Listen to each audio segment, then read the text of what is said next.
The White House reinforcing themselves, saying they're sticking by the president's 4 tweets almost 2 weeks ago, accusing President Obama of wiretapping Trump Tower in New York. You said today you do not believe President Trump's claims that Trump Tower was wiretapped on the orders of President Obama. If you don't believe the president on this, how can you trust him on other issues? What I said was I have not seen any evidence that this occurred based upon the briefings that I have seen. I think that's what you probably heard from, I didn't hear what Devin Nunes and Adam Schiff said, but I think they basically said the same thing. So I didn't say one thing about the president's tweets. I said I have not seen any evidence that this has occurred. The Intelligence Committee has not seen evidence that this has occurred. They have an ongoing investigation on all things Russia. They have not completed that investigation. And so we'll see at the end of the day what that investigation turns up with respect to Russia, the campaign, and everything else. But heretofore, we have not seen any evidence. There's really nothing new here because I've been saying this for a few days. But you've been briefed by the highest law enforcement and intelligence that's the point officials. I'm making. You're a member of that. You're one of the leaders of that so-called Gang of Eight. You've heard the most sensitive classified information. You've raised this issue with all of them, and they have provided you say, with no evidence at all to back up what the president tweeted. Yeah, that's what I just said. I said we have not seen any evidence that there was a wiretap or a FISA court order against Trump Tower or somebody in Trump Tower. So should the president of the United States, do you believe, apologize to former President Obama and apologize to the American people for making such an assertion? I'm going to leave it to him to make his decisions. I think he was responding to news reports and to some articles that were out there. Frankly, I didn't know about those articles until, I don't know, a handful of days ago.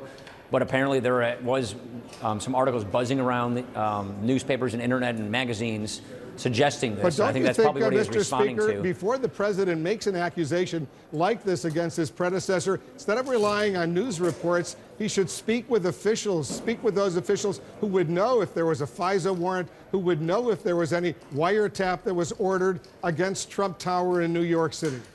Well, I can't speak to that. All I can say is I've not seen the evidence because I have spoken with those people, and I don't know if he had. I don't think he had actually before then.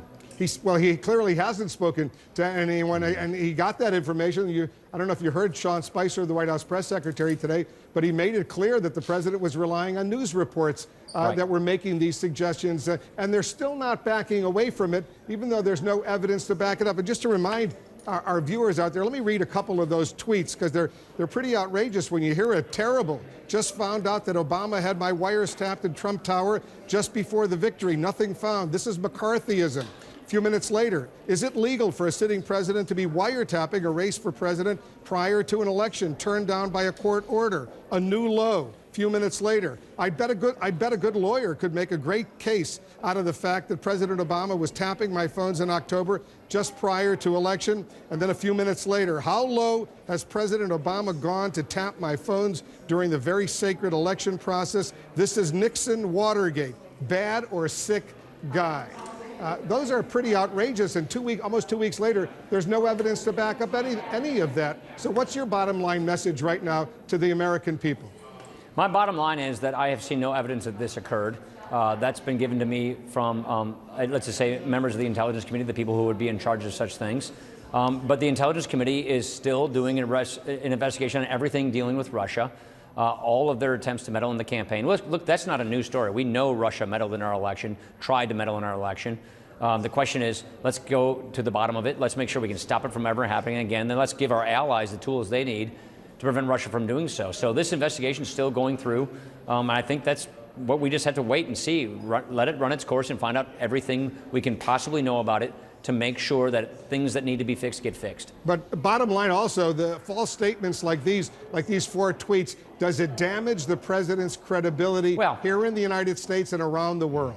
Look, I think the president's going to be marked and judged by his record. I think he's going to be marked and judged by the results we achieve.